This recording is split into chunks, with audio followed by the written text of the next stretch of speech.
Bonjour à tous, Jean-Robin, journaliste, éditeur. Bienvenue en Polynésie. Alors je vais mettre de côté pour quelques vidéos mes vidéos aux youtubeurs parce que j'ai envie de vous parler aussi d'autres choses. Et là, il y a trois sujets qui m'ont intéressé, donc je vais faire trois vidéos de suite que vous pourrez voir dans les jours qui viennent, sur trois sujets complètement différents les uns des autres. Alors le premier sujet, celui de cette vidéo, c'est les intellectuels américains. Parce que figurez-vous qu'en France, il ne se passe pour ainsi dire rien du côté intellectuel, mais aux États-Unis, ça foisonne, ça bouillonne en ce moment, et même au Canada, avec quelqu'un qui s'appelle Jordan Peterson, que j'ai déjà mentionné ici ou là, et qui est en train d'émerger comme un intellectuel majeur anglo-saxon, grâce, on peut dire, au lobby LGBT qui en a fait le diable. Et donc ça lui a donné des ailes, ça lui a fait pousser des ailes, et notamment sur YouTube, où ses vidéos maintenant sont vues des millions de fois. Et récemment, il vient de passer sur Channel 4 en Angleterre, Channel 4, et il a littéralement couché donc la présentatrice Cathy Newman, dont je vous invite à voir ces 30 minutes d'anthologie, où la phrase qui va rester, c'est ma liberté d'expression est faite pour offenser. Parce qu'elle lui demandait comment vous pouvez placer votre liberté d'expression au-dessus des droits des transgenres d'être offensés. Et il lui a retourné le truc en disant, ben là ça fait 20 minutes qu'on parle et vous n'avez arrêté de m'offenser en me posant des questions légitimes, et donc j'y suis favorable à votre liberté d'expression, donc pourquoi vous seriez contre? Et donc elle n'a rien su dire, et elle est restée couate pendant plusieurs secondes, ce qui est très très long en télévision. Elle a reconnu qu'elle n'avait pas de réponse à ça.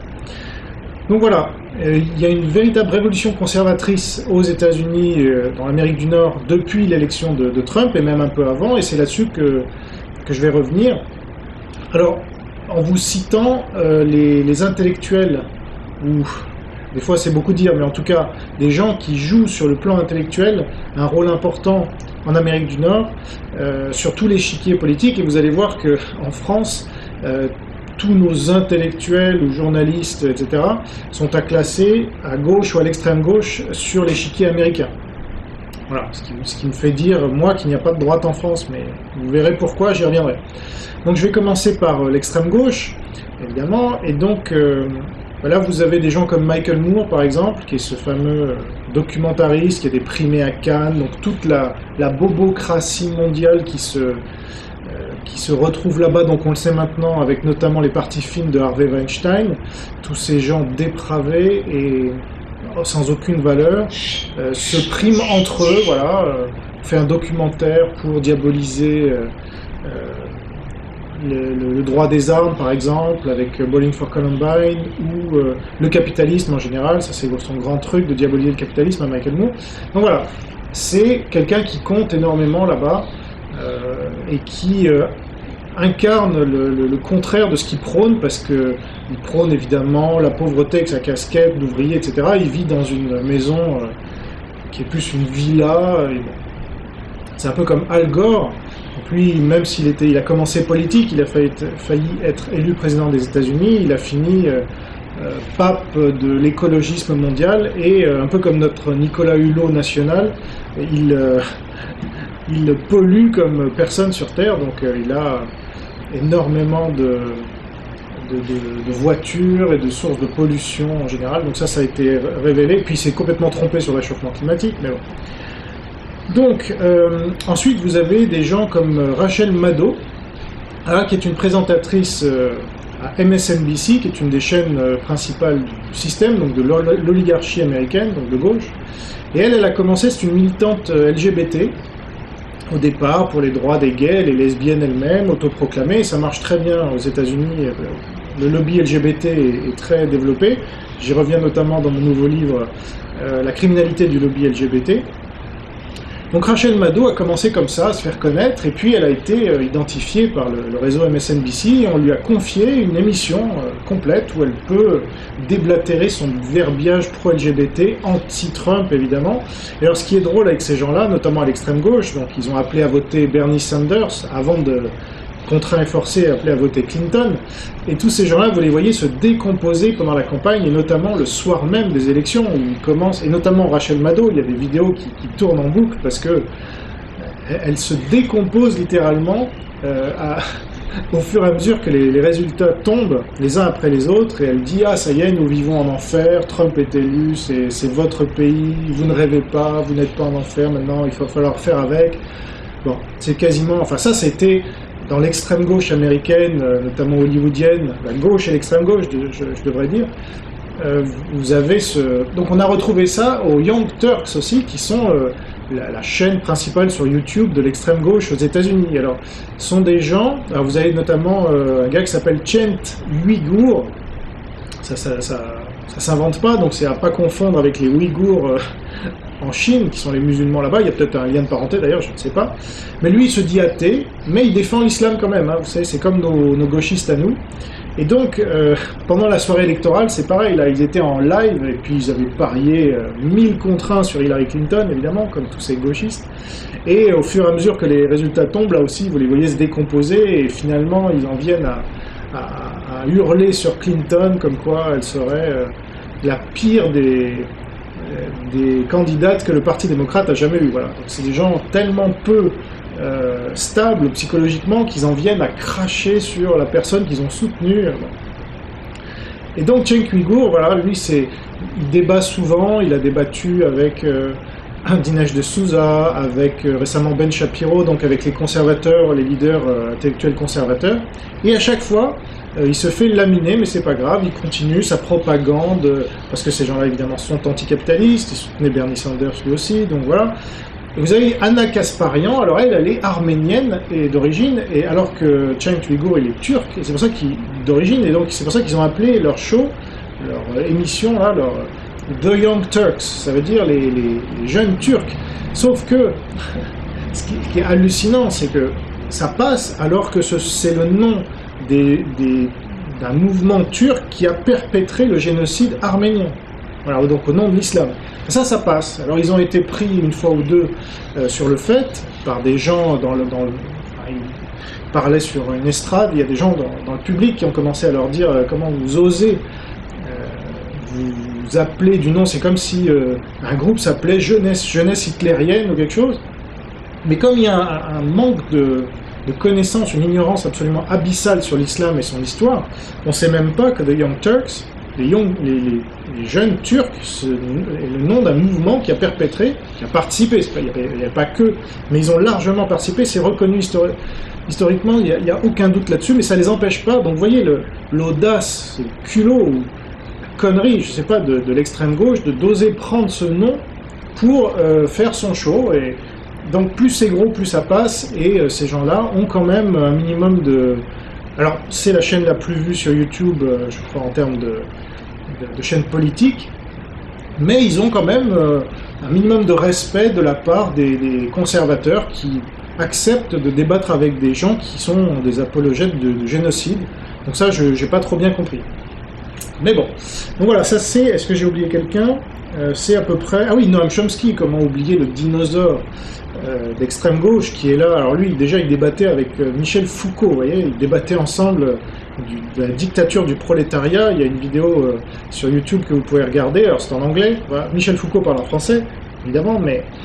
Et il défend la dictature du prolétariat, comme quoi on aurait droit de tuer les gens dès lors que ça va dans le sens du communisme. Et là, même Noam Chomsky est choqué, vous imaginez. Donc Foucault, c'était vraiment un fou, allié. Et il a énormément influencé ensuite l'université américaine. Et aujourd'hui, ça ne dérange pas Noam Chomsky que l'extrême gauche soit au pouvoir dans les universités américaines et en grande partie dans les médias américains. Donc Noam Chomsky est toujours là. C'est le gars super doué. Donc un peu comme Ben Shapiro à droite, vous verrez, parce qu'ils sont juifs tous les deux. Alors Ben Shapiro est juif orthodoxe, alors que Noam Chomsky n'est pas religieux. Mais voilà, c'est cette intelligence juive largement supérieure, comme on le voit quand on entend Noam Chomsky comme Ben Shapiro, mais dans le cas de Noam Chomsky, quand c'est mis au service de l'idéologie catastrophique gauchiste, donc, eh bien ça produit des horreurs. Alors il peut avoir raison de temps en temps, comme sa guerre quand il était contre la guerre contre le Vietnam, et puis quand il était, son documentaire là qui est très bon sur la manipulation des médias, mais le problème c'est qu'il va assimiler l'idéologie médiatique aux super multinationales qui les détiendraient, sans vouloir voir que c'est son idéologie à lui qui est au pouvoir dans ces médias. Et c'est pour ça qu'ils étaient tous contre Trump pendant la dernière élection, et non pas tous, et ils étaient tous derrière Bernie Sanders. Vas-y Bernie, vive le communisme. Pardon. Donc voilà, ça c'est l'extrême gauche américaine, et je m'y intéresse pas beaucoup, vous imaginez, sauf pour les voir se décomposer lors de la cérémonie de Trump. Alors, après, vous avez la gauche. Alors eux, ils ont directement appelé à voter Hillary Clinton. Et là, vous avez, pareil, dans les médias, ils sont très nombreux, donc je ne vais pas tous les citer, mais par exemple, vous avez Bill Maher en anglais, qui lui a un show sur je ne sais plus quelle chaîne, peut-être MSNBC aussi, à moins que ça soit CBC ou CBS, enfin voilà, tous ces réseaux-là, ou CNN, non pas CNN, mais voilà, tous ces réseaux-là sont de gauche ou d'extrême gauche, selon les présentateurs. Et donc, Bill Maher, là, on est à gauche parce que à la gauche américaine, il faut savoir, elle est anti-islam, hein, généralement. Parce que l'extrême gauche américaine, là, tous ces gens que je vous ai cités, pro-islam, anti-israélienne, anti-capitaliste, enfin voilà, comme la gauche et l'extrême gauche en France, et une bonne partie de la droite aussi. Mais la gauche, elle est anti-islam, ou anti-islamiste, au pire. Donc Bill Maher, lui, il est vraiment athée, mais c'est un athée conséquent, c'est pas comme, par exemple, Caroline Fourest, qui va mettre toutes les religions au même niveau pour dire, regardez, moi je suis athée, mais tout se vaut, donc toutes les religions sont mauvaises, et elles sont toutes aussi mauvaises les unes que les autres. Non, Bill Maher, il va dire, attention, l'islam c'est pire que le judaïsme, le christianisme, etc. Il n'aime pas le christianisme et le judaïsme, mais l'islam c'est vraiment mortel, c'est un totalitarisme, etc. Il se fait beaucoup de tancer aux États-Unis pour ça, parce qu'on n'aime pas à gauche la hiérarchisation des religions en termes de nocivité. Mais il a ce courage, et donc il a fait un film, Religulous, où il se fout de la gueule des croyants, notamment des chrétiens, là. Donc il est vraiment anti-clérical, on pourrait dire, mais l'islam, c'est vraiment sa focalisation de ces dernières années. Et il a notamment interviewé sur son plateau, donc il y a beaucoup d'intellectuels qui viennent sur son plateau, des politiques, des artistes, c'est un peu le Hardisson là-bas. Et un jour, il a eu Sam Harris, qui est un autre intellectuel de gauche, une neuroscientifique, athée, pareil, qui est contre l'illusion du libre arbitre, donc il n'y croit pas, j'y reviendrai. Et de l'autre côté, il y avait Ben Affleck, ce fameux acteur débile qui a joué Batman et je ne sais plus quoi. Et donc, Sam Harris, qui est anti-islam comme Bill Maher, donc à gauche, encore une fois, et donc ils sont beaucoup plus lucides à gauche aux États-Unis que même la droite, voire l'extrême droite française, vous voyez, donc c'est pour vous dire le décalage. Eh bien, sur ce plateau, Sam Harris développait les raisons, les arguments pour lesquels l'islam est un totalitarisme et qu'il faut le combattre. Et là, Ben Affleck l'a traité de raciste, évidemment, alors qu'il était rationnel dans tout ce qu'il disait. Donc ça a créé un moment de télévision important qui a circulé ensuite sur YouTube et qui a fait prendre conscience à beaucoup de gens que l'extrême gauche, islamophile, à laquelle fait partie Ben Affleck, comme beaucoup les George Clooney, tous ces gens-là, qui font des films pour cirer les pompes, je ne trouve plus l'expression des Saoudiens en général et de l'islam en particulier, mais voilà. Tous ces gens-là ne supportent pas qu'on puisse critiquer l'islam et se dire de gauche, donc voilà. Et donc Sam Harris, dont je parlais de lui, fait partie d'un mouvement qui a émergé ces 30 dernières années aux États-Unis, qui c'est les New Atheists, donc les nouveaux athées. Alors les principaux leaders de ce mouvement sont Daniel Dennett, qui est lui favorable au libre arbitre, par contre Richard Dawkins, qui est un peu le pape, qui a écrit The Selfish Gene dans les années 70, et c'est lui qui a lancé les nouveaux athéistes, les nouveaux athées, pardon, donc c'est il y a déjà presque 50 ans, donc c'est un vieux monsieur. mais il est reçu partout comme Dieu sur terre, c'est assez incroyable. Donc pour quelqu'un qui se dit contre Dieu, on l'écoute, on n'ose pas le contredire, il sélectionne avec qui il peut parler, puisque, voilà.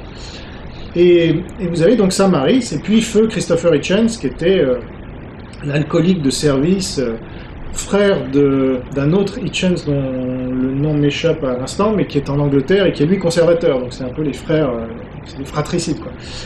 Et donc, je vous en parlerai peut-être si je fais une vidéo sur les intellectuels anglais. Et donc, Hitchens est mort de cancer, évidemment, tellement il buvait, il fumait, etc. Donc il n'avait aucun principe moral, et donc c'est pas étonnant, c'est les fruits de l'athéisme, voilà. Sam Harris est beaucoup plus rationnel, disons, bien que Hitchens était rationnel aussi, mais Harris, quand vous l'entendez parler, c'est vraiment un robot, c'est-à-dire il n'y a pas un mot plus haut que l'autre, donc c'est un peu chiant à écouter, mais il est très rationnel, trop, diraient certains, et donc il en est venu à découvrir que le libre arbitre n'existait pas. Donc ça c'est un bon point pour lui, parce que c'est assez rare de le découvrir, et il s'est opposé en ça à Daniel Dennett, qui lui, donc du même groupe d'athées, des nouveaux athées, qui dit lui, si le libre arbitre existe, alors qu'il n'en existe aucune preuve scientifique. Donc ça, je vous renvoie à mon livre, Le libre arbitre scientifiquement réfuté, si vous voulez creuser la question. Et puis, Richard Dawkins, il ne se prononce pas sur la question du libre arbitre, mais tous ces gens-là sont évidemment évolutionnistes, puisqu'ils sont anti-croyances religieuses en général, et donc évolutionnisme darwinien à fond. Et donc pour eux, la Terre a je ne sais pas combien de milliards d'années, 4,5 milliards, les dinosaures 65 millions, et on verra que des intellectuels à droite, la plupart d'ailleurs des intellectuels à droite aux États-Unis, sont évolutionnistes aussi, ce qui est un peu triste, mais voilà, j'y reviendrai. Donc, pour citer un autre intellectuel là, qui a reçu d'ailleurs tous ces gens-là les uns après les autres, aussi bien de gauche que de droite, et qui est en train de monter aussi, c'est David Rubin, avec le Rubin Report. Et lui, alors ce qui est assez drôle, c'est qu'il faisait partie des Young Turks. Il était avec Cenk Uygur et Ana Kasparian et toute sa clique. Et puis un jour, justement, il a réalisé que c'était pas possible d'être avec ces gens-là, et qu'ils étaient vraiment fermés d'esprit, sectaires, alors que lui il se dit libertarien, alors il est gay, il est marié à un homme, donc, il est pour le mariage homosexuel et tout ça, mais il est pour la liberté d'expression, ce qui le sauve, et donc il reçoit tous ces gens-là, de gauche comme de droite, et il a quitté les Young Turks il y a 3 ou 4 ans, je crois, quand il a vu un débat entre Sam Harris et Cenk Uygur, son patron de l'époque, sur l'islam, justement. Et ça l'a convaincu vraiment que c'était pas tenable, la position de Cenk Uygur sur l'islam face à Harris. Moi j'ai vu le débat, j'ai trouvé Harris même très complaisant avec les Ottomans, notamment vis-à-vis du génocide, et quand on est intellectuel d'un haut niveau comme Sam Harris, et qu'on débat pendant 3 heures avec Cenk Uygur, on n'est pas capable de lui dire, mais attendez, au fait, vous avez le nom des génocidaires en Arménie, donc enfin, ça fait partie des choses qui m'échappent peut-être, parce que je ne suis pas américain, donc mais voilà. Alors Sam Harris, quand même, il faut dire, pour revenir 2 secondes sur lui, il a un podcast qui fait depuis quelques mois maintenant, et donc il invite là aussi des intellectuels de gauche comme de droite pour débattre de tout un tas de sujets. Et il a débattu avec Charles Murray. Alors qui est Charles Murray? C'est un libertarien scientifique de très haut niveau, qui a écrit un livre parmi les plus polémiques de l'histoire des États-Unis, qui s'appelle The Bell Curve. Le Bell Curve, c'est la courbe en cloche, donc sur l'importance du QI dans la vie en société, et notamment il y a un chapitre sur les races et le QI, donc ce qui a fait exploser les compteurs et les antifas, donc qui l'interdisent de parler dans les universités depuis 1994 que le livre est sorti, et qui s'est vendu à plus de 500 000 exemplaires, donc c'était un succès gigantesque, à tel point que même Clinton avait dû en parler quand il était président à cette époque-là, pour dire c'est n'importe quoi, ne faites pas attention à ce livre, etc. Donc c'est pour vous dire. Et donc Sam Harris a reçu récemment Charles Murray, qui est le seul survivant en fait ils ont écrit le livre à 2, mais le co-auteur Ernst Stein, je crois qu'il s'appelait, il est mort à la sortie du livre en fait, d'un cancer. Et il a reçu Charles Murray, et ça c'est quelque chose qu'on n'entendra jamais en France, Donc Sam Harris s'est excusé, donc à l'antenne, sur son propre podcast, il s'est excusé au début de la conversation. Les premières phrases qu'il a pour Charles Murray, c'est « Vous êtes un grand scientifique, un grand intellectuel, vous êtes peut-être celui qui a été le moins bien traité aux États-Unis, et malheureusement j'y ai participé, puisque je n'ai pas lu vos travaux et je m'en suis tenu à votre réputation qui a été créée par les médias et les gauchistes. Et donc je tiens, avant de commencer cette émission, à vous présenter mes excuses. » Alors ça, vous imaginez, un intellectuel, je ne veux pas comme Bernard-Henri Lévy, enfin c'est pas un intellectuel, mais disons quelqu'un qui se prétend intellectuel, et qui ferait ses excuses pour ne pas avoir pris la défense d'un intellectuel comme Charles Murray qui parlait des races et du QI notamment, donc un sujet ultra sensible, et donc il se mettrait finalement en cause et donc en question, parce que voilà, il est rationnel, et une fois qu'il a lu le livre, et qu'il a lu les autres livres de Charles Murray, il a bien vu que ce gars-là n'était pas un fou furieux, qu'il était très rationnel au contraire, et qu'il essayait de dépassionner ce débat, alors que la science avançait sur la question et tendait à démontrer que oui, il y avait une différence de QI moyen entre les Noirs, les Blancs, les Asiatiques, les Juifs, etc. Donc ça, voilà, c'est là où les États-Unis, vous voyez, même à gauche, là on est à gauche, donc moi la gauche américaine, je m'en sens beaucoup plus proche, je parle pas de l'extrême gauche, attention, mais je me sens beaucoup plus proche de la gauche américaine que de la droite ou de l'extrême droite française. Et je parle même pas de la gauche et de l'extrême gauche française, qui sont à la gauche et à l'extrême gauche américaine. Donc il y a un vrai décalage, et la gauche américaine est sur les positions de ce qu'on appelle la droite française, voire l'extrême droite française. C'est assez incroyable. Elle va parfois même plus loin, notamment dans... Puis elle est capitaliste, alors qu'en France, personne n'est capitaliste. Même la droite française, elle n'est pas capitaliste. Donc voilà. Et là, aujourd'hui, donc pour revenir à Dave Rubin, j'ai fait une petite parenthèse sur... petit aparté sur Sam Harris. Eh bien, Dave Rubin fait son show, et il vient de recevoir... Jordan Peterson et Ben Shapiro, là, ces jours-ci, et je les ai entendus hier soir débattre. C'est très intéressant, et j'y reviendrai quand je parlerai de ces deux intellectuels. Justement, ça peut faire la transition vers la droite, parce que c'est aussi bien Ben Shapiro que Jordan Peterson sont de droite. Alors Peterson, donc, est canadien, Shapiro, je crois, est de Los Angeles, est américain en tout cas. Alors, je vais commencer par Shapiro parce que c'est celui que j'aime le moins. Parce que alors lui, on parle de Sam Harris comme étant un peu un robot. Alors Shapiro, c'est le robot, mais qui part encore plus vite que Sam Harris, et qui est très jeune, donc c'est un surdoué évidemment. Vous le voyez sur YouTube jouer la liste de Schindler au violon à 12 ans, donc comme il y en a souvent chez les Juifs, hein, très très très intelligent. Donc il a sa kippa en permanence sur la tête. Ça m'énerve aussi parce que il prétend combattre ce qu'on appelle identity politics, c'est-à-dire la politique de l'identité, ça veut dire la gauche et l'extrême gauche, donc surtout l'extrême gauche, Antifa et tout ça, défendent les gens pour leur supposée discrimination en fonction du genre, de la race, etc. Donc ça c'est la affirmative action et tous ces trucs-là, qui mènent donc à la liberté d'expression limitée au maximum, le politiquement correct, la violence, des Antifa, etc.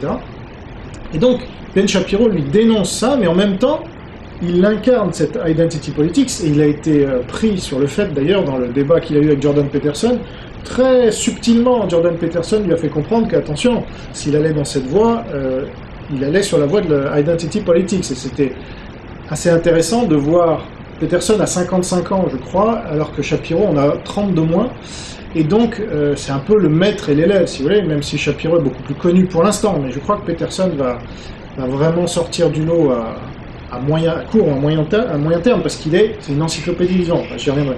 Et donc Shapiro, son gros problème, en tout cas moi ce que je vois, c'est qu'il incarne cette identity politics, c'est-à-dire il a déclaré, on a on the record, comme disent les Américains, on a enregistré des déclarations de Ben Shapiro où il dit « moi je suis d'abord juif ». Et ensuite américain, et donc mon judaïsme détermine toute ma politique. Et ça, c'est un problème, parce qu'il ne le dit pas, évidemment, face à Jordan Peterson, quand l'autre lui dit « attention, là, c'est identity politics », il le cache, c'est-à-dire il dit « non, mais moi je suis américain d'abord », etc. Donc c'est un double discours qui m'énerve un peu, qui est peut-être à rapprocher d'un Éric Zemmour, d'ailleurs, même si Éric Zemmour est marxiste possible, anticapitaliste, alors que Ben Shapiro est pro-capitaliste. Donc je dirais que globalement, politiquement, je me retrouve dans ce que dit Ben Shapiro. Il est capitaliste, il est pro-israélien, il est anti-islam, il est tout ce qu'il faut être quand on est conservateur. Voilà, il est anti-immigration, mais son identity politics le mène à faire des erreurs graves selon moi. Alors par exemple, il a un grand ennemi qui s'appelle Milo Yiannopoulos, dont je vais vous parler aussi, qui est de droite. En tout cas, il a soutenu Trump pendant la dernière présidentielle.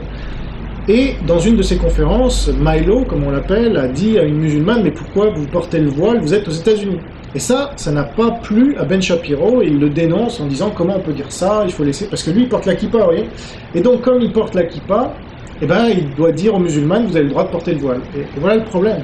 C'est-à-dire que ça amène à faire des concessions, et on voit bien, moi j'ai bien analysé dans la judéomanie, que la judéomanie menait à l'islamomanie, et si on commençait à faire des concessions pour les juifs, on en ferait nécessairement pour les musulmans, parce que les musulmans s'appuieraient sur ces concessions faites aux juifs pour en faire pour l'islam. Et bien que le judaïsme ne soit pas la menace aujourd'hui pour l'Occident, puisque c'est ce qui a contribué à en faire l'Occident, très clairement, et bien l'islam, lui, c'est la menace contre l'Occident. Donc finalement, Ben Shapiro, aussi juste soit-il sur la politique en général conservatrice, eh bien, il fait le jeu de l'islam malgré lui, je dirais. Et il a soutenu Ted Cruz pendant la campagne des Républicains contre Donald Trump, donc qu'il a traité de tous les noms, et notamment d'antéchrist, ce qui est un peu bizarre pour un juif, mais parce qu'il avait critiqué Hillary Clinton en la qualifiant de fille du diable, et Trump de antéchrist. Et aujourd'hui que Trump fait des réformes libérales des réformes conservatrices et libérales qu'il faut pour le pays, il les applaudit les unes après les autres. Donc c'est n'importe quoi, et on voit bien là son jeune âge qui joue quand même, parce qu'on ne peut pas avoir comme ça 26 ou 27 ans et pas dire des bêtises souvent. Et c'est ce qui me le rend assez antipathique, d'autant plus qu'il est plein de lui-même, il est orgueilleux au possible et un ego surdimensionné.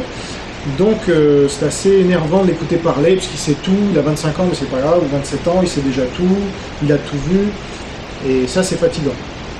Alors donc Jordan Peterson, à contrario, lui a 30 ans de plus, et il est beaucoup moins sûr de lui-même, ce qui montre qu'il est beaucoup plus sage, et lui il est plutôt chrétien, même si il n'est pas calviniste, et donc il n'est pas chrétien selon moi, mais en tout cas on sent qu'il est pétri de christianisme, ce qui est le cas de beaucoup d'intellectuels conservateurs, même s'ils ne sont pas chrétiens, mais la plupart le sont quand même, c'est ça qui est intéressant, ils sont soit juifs, comme Ben Shapiro, soit chrétiens. Alors qu'en France, voilà, on voit Fillon qui se rapprocherait à peu près, en termes politiques, de ces positions-là. Il est catholique et ça ne marche pas. Donc Jordan Peterson, lui, son histoire, c'est qu'il a commencé à critiquer un billet de loi, comme ils disent au Canada, le Bill C-16, qui voulait mettre dans la loi le fait qu'on soit obligé d'appeler les personnes transgenres par des pronoms différents, voilà, ze, ze, zer, je sais pas quoi.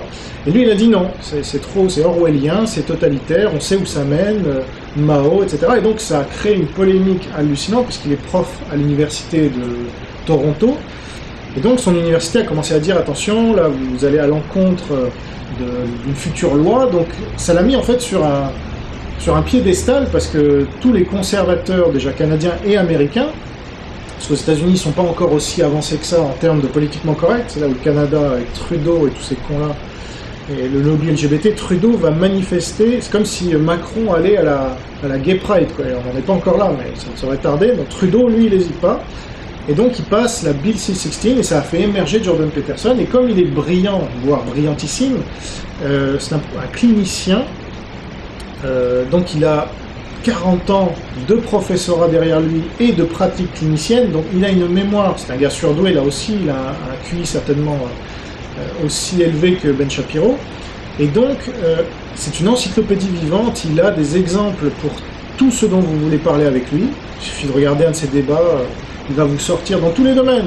Alors Nietzsche a dit ça sur ce sujet, ou Jung a dit ça, ou Dostoïevski a écrit ça, il a comme ça quelques références clés dont il a lu tous les livres, et dont il peut vous ressortir, plus toutes les expériences scientifiques qui ont démontré que la littérature scientifique est claire à ce sujet, et il vous sort, et il peut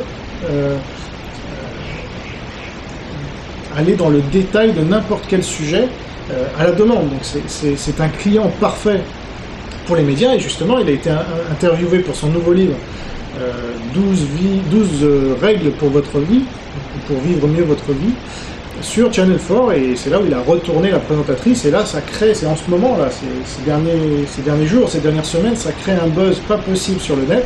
Il est en train de devenir une des figures principales du mouvement conservateur en Amérique du Nord, et c'est tant mieux parce que c'est vraiment quelqu'un de brillant, et j'en ai parlé justement dans une autre de ses vidéos. Il a fait une série on en est à 15 maintenant, conférences d'1h30 sur la Bible, commençant par l'Ancien Testament, et sur le sens psychologique des histoires contenues dans la Bible. Et c'est passionnant. Si vous parlez anglais, je vous le recommande fortement. J'ai pas encore tout vu, mais j'en ai vu quand même 11 ou 12, et c'est génial. C'est-à-dire qu'il s'appuie notamment sur les travaux de Jung, qui était un calviniste, puisqu'il vivait en Suisse, mais il n'a jamais vraiment mis en avant son calvinisme, Jung, mais on voit bien que tous ses travaux baignent dans le calvinisme. Enfin. Et c'est très intéressant. Voilà. Donc Jordan Peterson, évidemment, tous ces gens-là, inutile de le dire, capitalistes, anti-islam. Alors après, Peterson est plus anti-islamiste qu'anti-islam, mais je pense qu'ils vont y venir. Et donc, c'est quand même très intéressant. Donc, Charles Murray, j'ai commencé à vous en parler. Et donc, je vais peut-être pas détailler plus que ça, mais c'est quelqu'un de très intéressant qui écrit sur l'inégalité. C'est un libertarien, donc il était contre Trump, lui aussi, pendant la campagne, mais il reconnaît aujourd'hui, notamment dans le podcast avec Sam Harris, qu'il s'est trompé et qu'il a rien compris en fait de ce que voulait le peuple américain. Et il parle d'une oligarchie américaine de gauche, donc qui s'est éloignée considérablement de sa base. Et il disait ça à Sam Harris, qui en fait partie, parce que lui, Sam Harris, voilà, appelait à voter Clinton, ce qui, j'y reviens comme ça, mais c'est débile. Quand vous êtes contre l'islam, Clinton est pour l'islam, donc il fallait voter Trump, évidemment, mais ces gens-là, voilà, sont quand même limités, parce qu'ils ne sont pas chrétiens, ils ne sont pas juifs. Enfin, peut-être Sam Harris est juif, mais en tout cas, il n'est pas orthodoxe, et donc ça ne l'amène pas à comprendre les enjeux véritables qui se jouent. C'est un point de vue religieux, hein. Aujourd'hui, c'est pas seulement sur... Et donc, comme il est athée sur l'économie, et donc comme il est athée vraiment fondamentaliste, il ne peut pas se rallier à quelqu'un qui se fait bénir par des pasteurs pendant sa campagne, comme Trump. Voilà. Et donc Charles Murray, lui aussi, j'imagine, parce qu'il est libertarien, donc il ne veut pas entendre parler de la religion, mais il reconnaît aujourd'hui s'être trompé et qu'il n'avait pas compris le mouvement derrière Trump, et qu'en fait Trump était une arme mortelle contre l'oligarchie américaine, aussi bien républicaine que démocrate, et c'est ce qui s'est passé. Selon lui, donc c'est ce qui a plu au peuple américain, c'est ce qui explique la victoire de Trump. Donc ces livres sont pas traduits à ma connaissance en français, il faudrait le faire, mais c'est vraiment passionnant en tout cas de l'entendre parler. Et alors un de ceux qui l'ont interviewé, Charles Murray, récemment, c'est Stéphane Molineux, donc c'est un autre Canadien. Et lui, il a une chaîne qui est assez vue aussi, et il est assez focalisé sur la race et le QI aussi, même s'il traite de tous les sujets. Il est très anti-islam, alors là on est vraiment sur les mêmes positions avec Stéphane Molineux, très capitaliste, libertarien. Ah, par contre lui il croit dur comme fer au libre arbitre, voilà. Et donc pas très rationnel selon moi. Mais ce sont des gens voilà, comme Daniel Dennett et tout ça, qui se disent vraiment très, ou Ben Shapiro qui croit au libre arbitre aussi, ce sont des gens qui se disent très rationnels et tout ça, qui pourraient se remettre en question s'il y avait des faits qui leur démontraient que, sauf que sur le libre arbitre, vous avez beau leur montrer tous les faits qui démontrent que le libre arbitre n'existe pas, mon livre en est plein, vous avez des dizaines d'expériences scientifiques qui ont été faites souvent des centaines de fois et qui concordent toutes pour dire non, il n'y a pas de libre arbitre. Et puis il n'y a aucune preuve que le libre arbitre existe. Mais Ben Shapiro, lui, non. Et puis Stéphane Molineux non plus. Il a fait toute une série il y a déjà quelques années sur le libre arbitre. Mais lui, c'est plus un philosophe. Donc moins scientifique. Mais il s'intéresse d'un point de vue scientifique à la race et au QI. Donc il a fait tout un tas de vidéos là-dessus. C'est un peu son sujet phare. Mais dès qu'il y a un attentat quelque part sur le musulman, il va se fendre d'une vidéo où il déplore... qui est contre l'immigration musulmane, évidemment. Et donc ça fait plaisir à entendre, ça donne un peu d'air frais. Mais malheureusement, comme il n'est pas croyant non plus, alors il était catholique quand il était jeune, mais il s'en est éloigné, et puis là il y reviendrait parce qu'il y a des vidéos récentes où il dit mais quand même, comment ça peut s'expliquer sans Dieu, ça n'a pas de sens, etc. Donc il semblerait que... Bon, il y a beaucoup de gens là, il s'appelle Jordan Peterson aussi, on le voit quand il fait ses conférences sur la Bible, on sent qu'il veut creuser cette idée du divin et de la puissance en fait des archétypes, comme les appelait Jung, dont il parle, qu'il analyse dans la Bible et qui le dépasse. Et donc ces gens-là, aussi intelligents et brillants qu'ils soient, reconnaissent qu'il y a quelque chose qui leur échappe et qui les dépasse largement et qui donc doivent s'y soumettre quelque part, mais ils ne savent pas encore ni comment ni pourquoi. Et moi, j'ai la prétention de savoir pourquoi. C'est parce que j'ai été touché par Dieu, donc je sais que c'est la seule manière de vraiment croire. Voilà, de croire vraiment à tout ça. C'est Dieu qui choisit, en fait. Sinon, vous êtes obligé, même si vous êtes très intelligent, vous êtes obligé de tâtonner dans le noir avec des faits partiels, mais vous n'avez pas la big picture, c'est-à-dire la foi. La foi qui vous permet de croire qu'en effet, c'est Dieu qui a créé le monde. Il n'y a pas... Jordan Peterson est évolutionniste aussi, donc il va vous parler, par exemple, des homards. C'était dans sa vidéo avec Cathy Newman. Les homards ayant évolué depuis 350 millions d'années ou je sais pas quoi, enfin on aurait un ancêtre commun avec les homards il y a 350 millions d'années. Vous voyez, ça c'est nouveau. Il n'y en a aucune preuve, hein. Mais pour lui c'est établi scientifiquement, il n'y a pas de problème. Et donc les homards ayant un système nerveux très proche du nôtre, c'est la preuve que, et ayant des sociétés hiérarchisées, c'est la preuve que nous, on doit avoir des sociétés hiérarchisées aussi, ça n'a rien à voir avec le capitalisme, etc. Bon, bah, cette réflexion est vraiment stupide, puisque quand on sait que Dieu a créé le monde, on sait qu'il s'est servi des mêmes systèmes pour les homards et pour les hommes, par exemple. Il n'allait pas réinventer la roue, c'est Dieu, donc il a fait à chaque fois ce qui était parfait. Donc il l'a fait pour les homards. C'est un des grands arguments, ça, je ne vais pas faire une vidéo sur le créationnisme, mais c'est un des grands arguments de ceux qui croient. Et là, je vous renverrai un livre que j'ai édité d'un catholique d'ailleurs, quand on me dit « oui, tu es anti-catholique », etc. Ben là, c'est un catholique qui a fait un livre sur le créationnisme et donc contre le darwinisme. Je ne me rappelle pas de son titre, mais je l'indiquerai là en bas.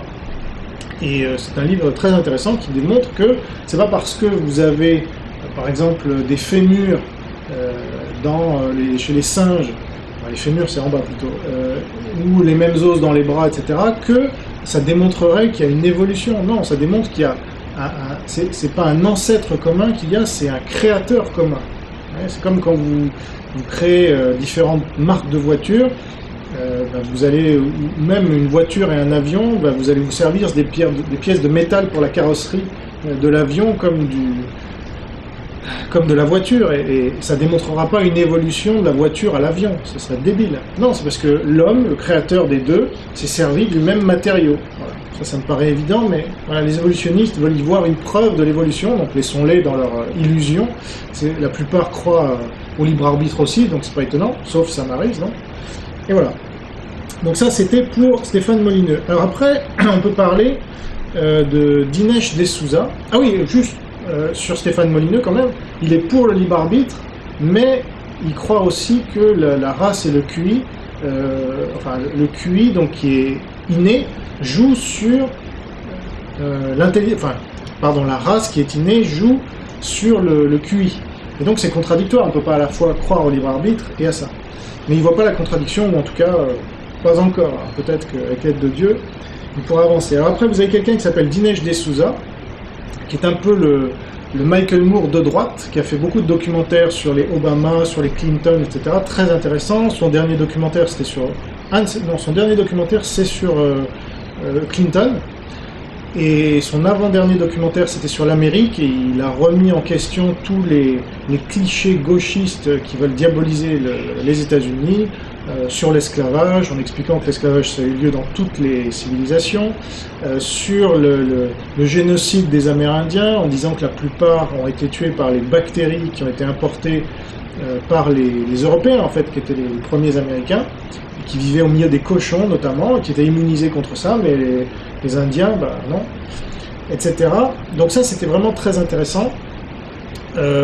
Il a été emprisonné pour avoir... alors vous savez, quand on veut emprisonner les gens aux États-Unis par l'oligarchie, on leur reproche une question fiscale. IRS, comme ils l'appellent là-bas, c'est l'URSSAF chez nous, ou en tout cas le fisc, ouais, le fisc fucking, on pourrait dire, en étant très vulgaire, et je m'en excuse. Mais en tout cas, aux États-Unis, c'est le fisc qui va vous permettre de dire « Ah, il n'a pas payé ses impôts comme ça, ou il aurait dû payer, faire des montages, etc. » Hop, prison. Ça, c'est sous Obama, quand même, qu'aux États-Unis, on a mis quelqu'un comme Dinesh D'Souza en prison parce qu'il dérangeait trop, un peu comme Ken Tovin, d'ailleurs, qui est créationniste, qui dérangeait un peu trop parce qu'il allait un peu partout. Alors, c'est pas quelqu'un de parfait, hein, Ken Tovin, toi, là, personne n'est parfait. Et donc, il aurait fait, en effet, quelques montages, mais 10 ans de prison pour ça, c'est... Non, il dérangeait vraiment trop parce qu'il avait vraiment beaucoup de... Il était très efficace pour faire changer l'esprit des gens sur le créationnisme. Et il débattait avec énormément d'évolutionnistes, justement, qui laminaient littéralement, parce que les gars ne savent même pas en quoi ils croient, ils n'en ont aucune preuve, donc voilà. C'est un peu comme si je débattais sur le libre arbitre avec des tenants du libre arbitre, ils ne savent pas pourquoi ils croient à ça, et en leur démontrant par toutes les expériences que le libre arbitre n'existait pas, qu'est-ce qu'ils pourraient faire? Bah, c'était ça que faisait Ken Tovin, il allait dans toutes les États-Unis, et il s'est fait mettre 10 ans en prison sur des questions fiscales, comme Dinesh D'Souza, sous Obama aussi. Donc voilà, Obama, voilà, c'est la gauche et l'extrême gauche, donc avec Saul Alinsky comme modèle à suivre, comme mentor, disons. Et donc ces gens-là, c'est des léninistes qui préfèrent mettre en prison ceux qui les dérangent que de débattre avec eux, quoi. Voilà, donc Dinesh D'Souza, Michael Moore de droite, ancien conseiller de Reagan aussi, et qui a fait de la prison pour ça, et il débat régulièrement avec tout un tas de gens, même si, du fait de sa prison, malheureusement, sa réputation a baissé. Et quand il a débattu avec Chen Uyghur, justement, l'autre s'est pas gardé de lui dire « Ah, vous faites des leçons de morale, mais vous venez d'aller en prison, là, je crois. » Donc, comme l'argument moral compte plus que l'argument factuel. Alors, après Milo Yiannopoulos, comme je vous le disais, ou Poulos, je sais plus. On l'appelle Milo, de toute façon, parce que son nom de famille est un peu trop compliqué, donc Milo. Alors lui, c'est un cas, il m'est déjà un peu plus sympathique que Ben Shapiro, qui le déteste d'ailleurs, comme je vous l'ai dit tout à l'heure, mais c'est pas non plus la panacée, parce que c'est un Anglais qui s'est fait connaître en Angleterre pour avoir remis à leur place un certain nombre de féministes à la télévision anglaise, notamment Cathy Newman, cette présentatrice-là qui vient de se faire coucher par Jordan Peterson. Et donc il s'est fait connaître comme ça, mais c'est un gay autoproclamé, exubérant. Alors maintenant qu'il est beaucoup plus connu, joue carrément la drag queen, ou un peu le Freddie Mercury, vous savez, de la politique américaine, parce qu'il va mettre des lunettes, un peu comme les YMCA, il va se vêtir. Donc il joue le rôle un peu du bouffon, du roi, qui se permet de dire tout un tas de vérités sans risquer des conséquences. Sauf que, alors il y a plusieurs problèmes avec Milo, c'est qu'il a été abusé quand il était enfant, donc, parce qu'il était catholique, hein, une fois de plus, voilà, donc fruit du catholicisme, merci, et donc il a justifié cette pédophilie, donc sur lui, dans une émission de radio, ça a créé toute une polémique et il s'est fait annuler les droits de son livre chez Simon & Schuster l'an dernier. Alors il a gardé quand même cette popularité qu'il avait acquise pendant la campagne Trump, parce que donc il a été repéré en Angleterre il y a 4 ou 5 ans, il a été embauché aux États-Unis par Breitbart. Alors, Breitbart, c'est le principal média conservateur, vous en avez peut-être entendu parler de la campagne, puisque Steve Bannon, qui était son patron, a rejoint Trump comme conseiller pendant la campagne.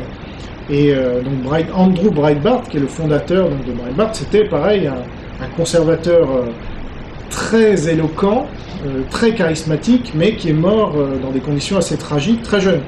Et donc Steve Bannon a pris la suite, il a porté Breitbart vraiment sur les fonds baptismaux du conservatisme américain, et ils ont recruté Milo il y a 3 ou 4 ans, je crois, ou 5 ans. Et Milo a commencé à prendre de l'ampleur là aussi, parce que c'est quelqu'un qui parle très vite, très bien, qui est vraiment dans la provocation, mais qui sait répondre. Je vous renvoie notamment à une vidéo qui tourne pas mal, où il débat avec une musulmane, soi-disant, mais sans voile et puis habillée à l'occidental, une musulmane australienne, et il la remet à sa place en 10 minutes.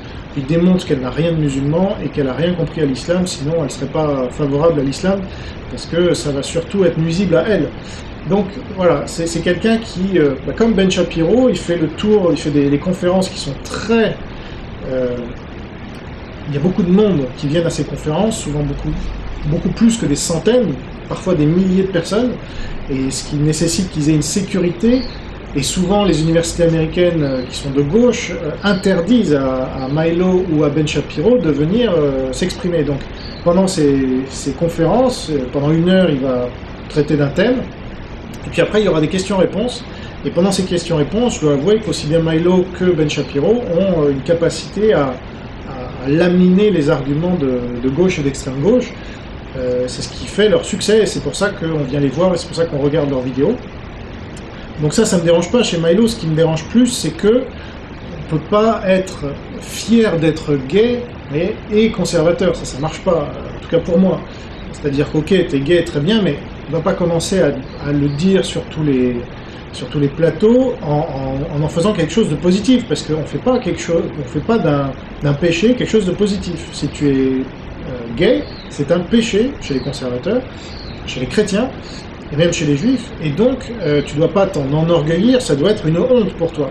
Et donc tu dois demander à Dieu qui te fasse évacuer ce péché, comme on est tous pécheurs, donc c'est pas la question d'être contre les homosexuels, on peut être homosexuel et conservateur, mais à condition de ne pas se gargariser d'être homosexuel. Et lui, non seulement il s'en gargarise, mais il se gargarise de choses très très vulgaires. Alors voilà, ça c'est la grande différence entre Shapiro et Milo, c'est que Milo est très vulgaire souvent, c'est ce qui fait de lui un provocateur, comme on dit. Alors pourquoi pas, mais des fois ça dégoûte plutôt du conservatisme, je trouve, que d'être représenté par un homosexuel comme ça qui se gargarise d'être homosexuel. Non, c'est une abomination selon la Bible, et donc si on est conservateur, on est chrétien, et donc on peut être tolérant, mais voilà. Dave Rubin, par exemple, qui est homosexuel aussi, le dit, mais il va pas commencer à en faire, lui il est de gauche pourtant, hein, mais il va pas commencer à en faire l'alpha et l'oméga de sa politique. Alors que Yiannopoulos, Milo, si. Voilà. Et alors, les 2 derniers, je vous ai gardé le meilleur pour la fin, parce que voilà, tous ceux que j'ai cités sont très bien, et en France, ils seraient classés à l'extrême de l'extrême droite, évidemment, puisque Marine Le Pen, elle s'est dit elle-même à gauche d'Obama, donc c'est pas étonnant. Et tous ces gens que je viens de vous citer, pro-israéliens, anti-islam, capitalistes, donc ça n'existe pas en France, ne cherchez pas, ça n'existe pas. Vous avez celui qui s'en rapprocherait peut-être un tout petit peu, c'est un cas comme Yvan Rioufol, vous voyez, par exemple. Vous voyez le papy là, avec ses... Eux, c'est vraiment, il y a une dynamique, il y a une jeunesse, il y a une rhétorique aussi qui est très forte. Et alors, les 2 dont je vais vous parler maintenant, ce sont les 2 qui se rapprochent le plus de ma vision. Et c'est pas étonnant parce qu'ils sont chrétiens calvinistes eux-mêmes. Alors, le premier c'est Tucker Carlson, qui est lui épiscopalien, je crois. Alors c'est une des branches du calvinisme au sens large, hein, avec les luthériens, avec les presbytériens. Et donc Tucker Carlson il s'est fait connaître dans les années 90 sur MSNBC, à une époque où c'était plutôt ouvert et pas encore d'extrême gauche, comme gauche et extrême gauche comme aujourd'hui les Rachel Maddow et tous ces gars-là. Donc il animait une émission qui s'appelait Crossfire, avec un autre animateur dont j'ai oublié le nom, qui était lui de gauche, et Tucker Carlson était déjà de droite, donc, et il débattait, et il faisait venir un invité. Une des vidéos les plus vues, c'est avec le gars qui faisait, je ne vais pas me rappeler, mais c'était un humoriste, et il les avait bien, enfin il y avait un beau débat, c'est comme ça que je les avais connus. Donc, à partir de l'an dernier, ou il y a 2 ans, Tucker Carlson est venu sur Fox, qui est la chaîne de droite aux États-Unis, chaîne conservatrice. Même si pendant la campagne, elle était plutôt anti-Trump avec... Bon, donc je ne vais pas revenir là-dessus. Donc, Tucker Carlson, il a une émission aujourd'hui qui est très regardée, parce que il est pour le débat, lui aussi, il invite régulièrement sur son émission des gauchistes. Et pour les ridiculiser, en fait, parce qu'il se dit, et ce qui est très vrai, il n'y a rien de mieux que de les mettre en avant et de les confronter aux faits et aux arguments pour les ridiculiser. Et en effet, ça marche, parce que lui-même, il a beaucoup de réparties, et donc il trouve la faille à chaque fois dans le raisonnement, et il leur pose des questions auxquelles ils répondent jamais, et voilà. Donc ça, je vous recommande son émission, Tucker Carlson.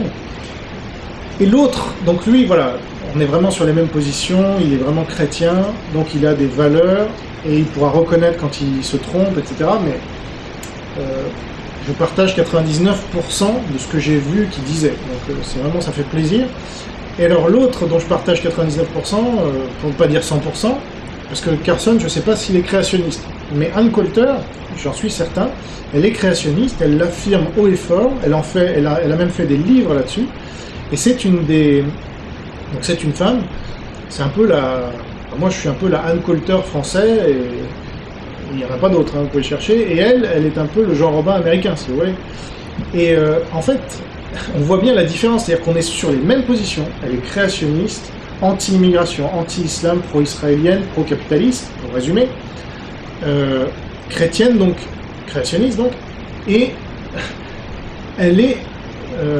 c'est un des auteurs les plus populaires aux États-Unis. Je crois qu'elle a fait 13 livres qui sont rentrés dans le...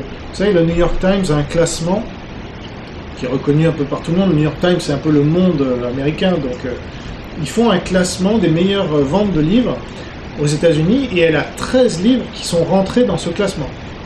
Donc il parle de best-sellers, bon, c'est un peu le truc américain, mais voilà, elle a 13 best-sellers à son actif, donc c'est énorme, et elle écrit sur les mêmes choses que moi. Et moi, j'ai 0 best-seller, évidemment, puisque je suis dans un pays marxiste, dans un pays où ces idées-là de créationnisme, anti-islam, etc. Là, son dernier livre, c'était sur l'apologie de Trump, le livre d'avant, c'était contre l'immigration, parce que là-bas, ils n'ont pas une immigration majoritairement musulmane, mais ils ont une immigration majoritairement mexicaine, un tiers, donc catholique. Et elle est protestante, et elle dit non, non seulement parce que c'est catholique, mais elle met surtout l'emphase sur le fait que ce soit des gens pauvres, des cultures paysannes, comme elle le dit, et donc ça crée des polémiques quand elle fait des conférences en disant ils sont des pays de merde, comme l'a dit Trump d'ailleurs, ça lui a été reproché, mais c'est le cas. Et donc cette vérité-là, que des cultures comme le catholicisme par exemple donnent des cultures de merde quand il est majoritaire, que ce soit au Mexique ou en Honduras, et violente. Parce qu'il y a toute la question de la violence et des violeurs, qui était le mot que Trump avait utilisé dans sa campagne. Donc tout ça, voilà, ça c'est Ann Coulter. Vous l'écoutez, c'est vraiment, si vous m'écoutez moi, en gros, avec plus d'éloquence évidemment, parce qu'elle est très à l'aise sur les plateaux télé, moi je suis jamais invité, et puis elle est plus belle que moi, hein. Mais c'est vraiment intéressant de savoir qu'il y a cette... Enfin moi ça me rassure un peu, vous voyez, sur... voilà, dès que je mets une vidéo, et certainement celle-là en fera partie, j'ai tous les commentaires, mais tu n'arrêtes pas de dénoncer le marxisme, ça n'existe pas en fait, le capitalisme c'est de la merde, etc. Donc en fait, voilà, avec Ann Coulter, vous savez un peu où je me situe. Et alors, je vais finir sur la droite avec elle. Et maintenant, l'extrême droite, ce sera beaucoup plus rapide, puisque en fait, il y a assez peu d'extrême droite aux États-Unis. Vous avez ce qu'on appelle la alt-right, qui a fait beaucoup polémique pendant la dernière présidentielle. Et alors, le fondateur de l'alt-right, c'est quelqu'un qui s'appelle Richard Spencer. Voilà, donc c'est un raciste assumé, suprématiste blanc, qui dit l'Amérique aux blancs. Maintenant, c'est un peu l'équivalent de Conversano, sauf que je pense qu'il est capitaliste aussi, alors Conversano est anticapitaliste. Un peu l'équivalent de Boris Lelay dans ce cas-là. Voilà. Le Richard Spencer, c'est le Boris Lelay américain. Et donc la gauche et l'extrême gauche essayent d'associer toute la droite à ces gens-là, comme en France on essaie d'associer toute la droite au Front National. C'est très original. Mais la droite n'a rien à voir avec eux. Ben Shapiro l'a encore expliqué récemment face à Jordan Peterson chez David Rubin. Lui, il est juif, les gars sont antisémites au possible. Enfin, imaginez Boris Lelay et Conversano, c'est des racialistes purs et durs. Donc voilà. Et ça, c'est l'extrême droite américaine. Il n'y a pas beaucoup d'autres gens que je verrais, sauf peut-être si on veut classer Alex Jones, qui est un peu l'équivalent de Chen Uyghur des Young Turks, mais à droite. Et donc à l'extrême droite, parce que lui, il est vraiment complotiste à fond. Il voit que des complots partout. Et d'ailleurs, les deux s'étaient rencontrés à la convention américaine des républicains, et ça a fait des étincelles, parce qu'ils ont craché dessus, etc. Parce que c'est les deux les plus extrêmes qui gonflent les muscles, si vous les voyez, c'est un peu des mastocs là, et c'est ceux qui tiennent à bout de bras leur émission, qui a beaucoup de succès, aussi bien à gauche qu'à droite. Donc c'est Infowars pour Alex Jones, vous êtes certainement tombé dessus pendant la campagne, notamment, si vous l'avez suivi. Alors il y a parfois des choses intéressantes, même souvent, mais là aussi trop souvent c'est les Illuminati ici, les reptiliens, voilà, David Duke, etc. Bon, ils ont réussi quand même à interviewer Trump pendant la campagne. Alex Jones avait interviewé Trump, donc tant mieux pour lui. Et Trump, lui, il n'a pas froid aux yeux, il va chez ces gens-là, il va partout où il est invité, il se dit, bah, je vais à l'extrême gauche, chez Rachel Maddow et compagnie, MSNBC, il massacre tous les reporters pendant la campagne d'ailleurs, et il continue de le faire en les appelant fake news, etc. Mais il va aussi bien chez Alex Jones, Infowars, il se dit, bah, voilà, c'est ça la liberté d'expression, et en général, on peut voir chez les médias américains et les intellectuels américains, même les politiciens, ils n'ont aucun problème à débattre. Voilà, Tucker Carlson, il va inviter les pires des gauchistes, il va leur donner la parole sur Fox News. Alors vous imaginez, déjà il n'y a pas de chaîne de droite en France, mais s'il y avait une chaîne, bon la chaîne de gauche, elles le sont toutes, donc elles invitent jamais les gens comme nous de droite, la vraie droite, il n'y en a pas beaucoup, hein, mais des gens comme Guillaume Fay par exemple, ou d'autres, on n'est jamais invités, ou tous ceux que je peux éditer. Et bien voilà, aux États-Unis c'est pas le cas, il y a encore la démocratie, même au sein des médias. Et c'est vrai que même, voilà, je vous citais Bill Maher, il va inviter, par exemple, Ann Coulter. Il a invité Ann Coulter pendant la campagne, au tout début, et il lui a demandé qui sera, selon elle, le prochain président des États-Unis. Et elle a dit Donald Trump, et elle s'est faite allumer pour ça à l'époque, sauf qu'elle a eu raison avant tout le monde. Et c'est une des seules avec moi. C'est étonnant, mais en fait c'est pas étonnant, quand vous avez le même état d'esprit, ben, vous arrivez aux mêmes conclusions, et les mêmes intuitions, c'est que Trump a été élu, et moi je l'ai dit dès juillet 2015, et elle aussi. Voilà. Donc, pour finir, ben, je vous ai dit 2 mots sur les équivalents français, hein. Quelqu'un comme Zemmour, lui, donc il est anti-islam, donc il serait proche de Bill Maher, par exemple, parce qu'il est... Par contre, Bill Maher est capitaliste, hein, donc il est à la gauche de Bill Maher, donc à la gauche de la gauche américaine, et il est proche donc de Bernie Sanders, et donc de tous ces gauchistes là sur le marxisme. Voilà, donc Éric Zemmour, si on avait le classé sur l'échiquier américain, il serait entre la gauche et l'extrême gauche. Alors vous imaginez, le gars, allez, c'est l'extrême droite, c'est la droite, etc. Eh ben non. Et le problème, c'est que si vous les faites tous, même les Renaud Camus, même les Finkielkraut, et même les BH, qui a pour maître Althusser, n'est-ce pas? Tous ces gens-là sont entre la gauche et l'extrême gauche américaine. Voilà. Donc il n'y a plus personne en France qui soit de droite. Un gars comme Raymond Boudon, par exemple, qui était très américanisé, on va dire, parce qu'il avait beaucoup de succès là-bas, beaucoup plus que chez nous, l'une des prophètes en son pays. Lui était plutôt de droite. Un Raymond Aron, par exemple, aujourd'hui, il n'y a plus, ça n'existe plus. Et allez, Jean-François Revel, à la limite, mais lui, quand même, se disait de gauche. Alors après, c'est un problème. Mais parce qu'il voulait quand même continuer à passer dans les médias. Donc voilà, vous imaginez le décalage, en fait, la France est vraiment un pays gauchiste arriéré. Et j'exagère pas, puisque là, je viens de vous faire... c'est quelque chose que j'aurais dû faire depuis longtemps, d'ailleurs. Pour tous ceux qui me disent, mais non, tu exagères, c'est toi qui as une obsession sur... tu vois tout le monde marxiste, bah voilà. Là, même la gauche américaine n'est pas marxiste. Il n'y a que BHL, Finkielkraut et tous ces gens-là qui sont malgré tout avec leur référence à la con sur le marxisme. Donc, voilà. Donc merci d'avoir suivi cette émission et à bientôt pour la prochaine. Enfin cette vidéo. Au revoir.